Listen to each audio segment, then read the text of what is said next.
और सत्संग में जितनी देर हम रहते हैं उतनी देर हम कलयुग के प्रभाव से, पाप से, दुष्कर्म से, दुष्प्रवृत्तियों से बच जाते।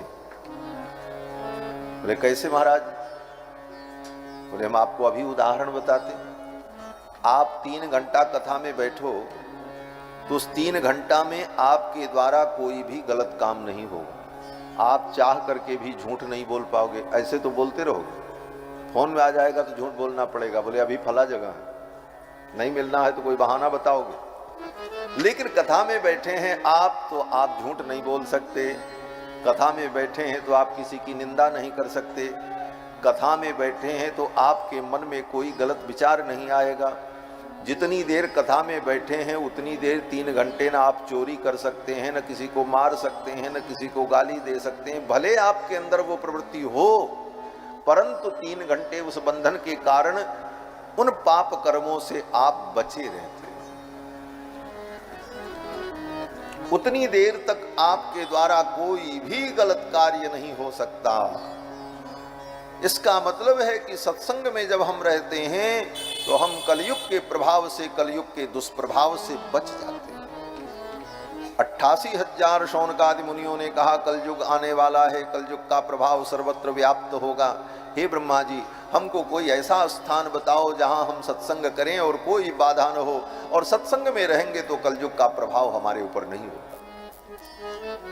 आज भी जो व्यक्ति सत्संग में रहता है, सत्संग में जाता है, समय समय पर शास्त्रों का अध्ययन, स्वाध्याय, अनुशीलन करता रहता है, उसके ऊपर कलयुग का प्रभाव नहीं होता। उसका जीवन सात्विक बना रहता है और पवित्र बना रहता है।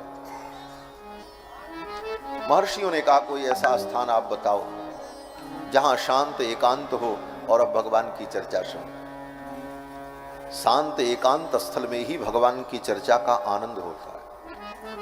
कोई हल्ला करे, कोई कूदे, कोई जूता चप्पल पहन करके बार बार घूमे, बीच में उठ करके पानी पिए, बैरा जो है खिलाने वाला लेकर के आवे, चाय दे बीच बीच में, और कथा सुनने वाले चाय पिए। बोले तब हो गई कथा। हम किसी को नहीं पीने देंगे चाय, यहाँ जिसको पीना होगा वहां जाके पिए, न यहाँ पानी पीने देंगे आपको। हाँ, ये भी जान लीजिए, कथा पियो, कथा पिलाएंगे आपको। हाँ, कथा को पियो। पिबत भागवतम रसमालयम, ये भागवत रस है, इसको पियो। वेदव्यास जी कहते हैं पिबत भागवतम रसमालयम, रसिकाह भूमि भावुकाह, हे भावुक भक्तों इस रस को पियो। ये कथा पीने की चीज है महाराज। इसे पियो। जैसे पीने वाला व्यक्ति बोलता नहीं है, पानी पीते समय बोलोगे तो पी नहीं पाओगे, नाक में पानी घुस जाएगा, छींक आएगी, खांसी आने लगेगी। पानी पीते समय आप दौड़ नहीं सकते, क्यों? बोले दौड़ोगे तो नहीं पी पाओगे। कुछ भी दूसरा कार्य करते रहो तो आप पानी नहीं पी सकते। पानी पीते समय केवल पानी ही आपको पीना पड़ेगा, दूसरा काम आपसे नहीं होगा। तो भगवान की कथा सुनते समय फिर भगवान की ही कथा हो, दूसरा कार्य न हो। इन सब औपचारिकताओं को छोड़कर आज पहले दिन की कथा, इसीलिए हम आपको सब बता रहे हैं, क्योंकि 7 दिन आप उस नियम में रहेंगे तब हमको भी सुनाने का आनंद होगा और आपको भी सुनने का आनंद होगा। बस आना जाना बीच से बंद, कथा में बैठ गए आनंद से। अगर कोई परेशानी हो रही है तो धीरे से उठ करके आप निकल जाएं, हम आपको रोकेंगे नहीं, लेकिन धीरे से उठकर, चिल्लाते बोलते किसी को डिस्टर्ब करके, और कथा में पहले ही आ जाए। बाद में आए तो जहां जगह मिल जाए वहीं बैठ जाए चुपचाप। किसी को हटाकर उठाकर आगे आकर ये न करें जिससे लोगों का ध्यान, श्रोता और वक्ता का ध्यान आपकी ओर न जाए। पता ही न चले श्रोता और वक्ता को कि कोई अभी आया। इतने धीरे से आओ और आकर के चुपचाप बैठ जाओ शांति से। ये शिक्षा राम जी से लेनी चाहिए। श्रीमद् वाल्मीकि रामायण में वर्णन है, जब कुश और लव राम कथा सुना रहे थे तो राम जी अपने सिंहासन पर बैठे थे। राम जी ने विचार किया सिंहासन पर बैठ करके कथा नहीं सुननी चाहिए, कथा तो नीचे बैठकर सुननी चाहिए। वक्ता से नीचे आसन होना चाहिए। वक्ता के बराबर आसन हो तो पुण्य का नाश हो जाता है। समासनात् पुण्य हानि ही। वक्ता के समकक्ष आसन लगा करके श्रोता अगर बैठे तो पुण्य का नाश हो जाता है। उच्चाच निरयम ब्रजेत, और वक्ता से ऊंचा आसन श्रोता का हो, जैसे ऑडिटोरियम में बोलने वाला नीचे बैठता, श्रोता वहां बैठे रहते, ऊपर सीढ़ियां बनी रहती। वक्ता से ऊंचा आसन अगर श्रोता का हो तो निरयम ब्रजेत, वो नरक में जाता है। कथा सुनता है और नरक में जाता है। बोले महाराज कथा सुनने पर भी नरक होता है? बोले हाँ होता है, विधि से नहीं करोगे तो नरक होगा। हाँ? कोई भी चीज अगर विधि से उपयोग न की जाए तो आत्मघातक हो जाती है। शत्रु के विनाश के लिए अस्त्र शस्त्र होता है, लेकिन उसका उपयोग करना ना आवे तो तुम्हारा ही विनाश हो जाएगा उससे।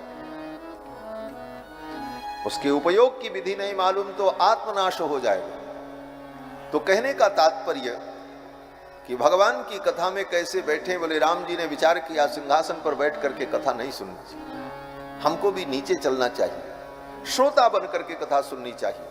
और राम जी अपने सिंहासन से उतरे और इतने धीरे से उतरे कि किसी को पता नहीं चला। मैं कथाओं में कहता हूं राम जी से बड़ा कोई राजनेता इस धरती पर होगा? चक्रवर्ती सम्राट थे,